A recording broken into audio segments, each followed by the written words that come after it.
C'est malheureusement pour moi le moment de rappeler qu'il y a 2 ans déjà, devant cette même Assemblée générale, j'ai lancé un appel et j'ai dit que depuis que le gouvernement avait pris ses fonctions, nous avons dit que la situation en Haïti pourrait déborder vers la République dominicaine et générer ainsi une réelle insécurité dans la région. Il est temps que la communauté des nations assume une bonne fois pour toutes cette question qui est absolument prioritaire et exige un suivi immédiat.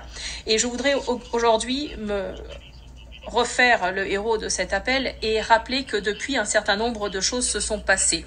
Il y a un petit groupe de particuliers haïtiens qui s'est lancé dans la construction d'un canal qui permet le transvasement illégal des eaux du fleuve d'Arjabón en violation des traités frontaliers entre la République dominicaine et Haïti. La communauté internationale doit savoir que le fleuve d'Arjabón trouve son origine à Loma de Cabrera, qui se trouve dans le territoire de la République dominicaine. Et sur ces 55 kilomètres, il parcourt le territoire dominicain avant de déboucher dans la baie, avant de se jeter dans la baie de Manzanillo à Montecristi. Il n'y a que 2 kilomètres de ce parcours qui se déroule en territoire haïtien. Et c'est sur ce petit morceau du fleuve, du côté haïtien donc, que le canal est en train d'être creusé. Les informations dont nous disposons montrent qu'il s'agit d'une manœuvre en faveur du contrôle de l'eau de la part d'une petite élite économie politique qui doit être ici condamnée. Ce projet n'a jamais été officiellement communiqué au gouvernement dominicain et aucune documentation sur l'envergure du projet, son impact environnemental, l'identité des bénéficiaires finaux n'a été communiquée. Nous avons toutefois pu obtenir quelques informations et d'après notre analyse, ce sont des centaines de familles d'agriculteurs dominicains et haïtiens qui seraient directement concernés si le canal devait être construit. D'ailleurs, il y aurait aussi un risque d'inondation du parc industriel de Codévi qui se trouve 300 mètres en dessous du niveau du canal. Sont également menacés 19 000 travailleurs haïtiens ainsi que les habitants des villes frontalières de Dajabón et Juana Méndez. Comme si ce chantier ne menaçait pas déjà suffisamment la lagune de Saladillo, qui est là l'une des principales zones humides de la République dominicaine. Depuis avril 2021, notre gouvernement a demandé aux autorités haïtiennes à plusieurs reprises de stopper la construction unilatérale et illégale de ce chantier ou de cette œuvre, de ce canal. Le gouvernement haïtien lui-même a rappelé qu'il ne s'agissait pas d'une œuvre gouvernementale, mais qu'il n'était donc pas possible d'arrêter le chantier en raison de la crise que traverse le pays. La situation est aujourd'hui très délicate à la frontière. Alors nous ne souhaitons pas d'affrontement avec le peuple haïtien, bien entendu, mais nous devons nous défendre face à ces acteurs qui aujourd'hui menacent la sécurité de leur gouvernement, de leur peuple et de leur pays, évidemment au détriment des ressources hydrique. Monsieur le Président, le problème haïtien n'est plus entre les mains de Haïti. Il est aujourd'hui entre les mains de la communauté internationale. Et c'est la raison pour laquelle nous nous associons pleinement au discours très responsable du président des États-Unis, M. Joe Biden, prononcé hier en cette enceinte. Le Conseil de sécurité doit autoriser au plus vite la mission de sécurité prévue par l'ONU. Le Conseil de sécurité a déjà adopté 3 résolutions importantes qui mettent en place un régime de sanctions qui permettent de lutter contre le trafic illicite d'armes et qui appellent à la création d'une force de police multinationale qui doit aider la police nationale haïtienne dans le contrôle du territoire. J'aimerais remercier le Kenya pour son geste solidaire important. Le Kenya s'étant proposé pour prendre la tête de la force multinationale.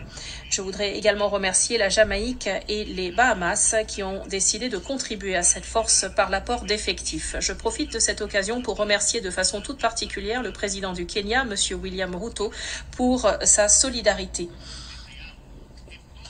et ses efforts en faveur de la paix et de la stabilité en Haïti et dans la région. Nous exhortons tous les pays qui peuvent jouer un rôle dans ce contexte-là à s'associer à ces efforts louables et à agir avec détermination. Ce qui se passe en Haïti est un effondrement de l'ordre public par l'action d'éléments criminels incontrôlables qui n'ont aucune revendication politique ou idéologique à faire valoir. Et d'ailleurs, la demande d'aide formulée par les autorités haïtiennes, en particulier sous la forme de nos forces multinationales, est conforme à l'esprit et à la lettre de la Charte des Nations Unies et du mandat qui a été confié à cette organisation en faveur du droit international et de la paix. Il est évident que le processus de pacification en Haïti doit prendre la forme d'un nouveau pacte social et politique. Et dans ce contexte-là, je crois qu'il est important que la CARICOM, via son groupe de sages, puisse assumer un rôle de premier plan, en particulier afin de négocier un accord politique qui permettra de donner la plus grande légitimité à la force multinationale et qui permettra aussi la tenue d'élections justes, libres et transparentes. Dans ce contexte-là, je voudrais reconnaître les efforts déployés par Monsieur Andrew Holness, Premier ministre de la Jamaïque.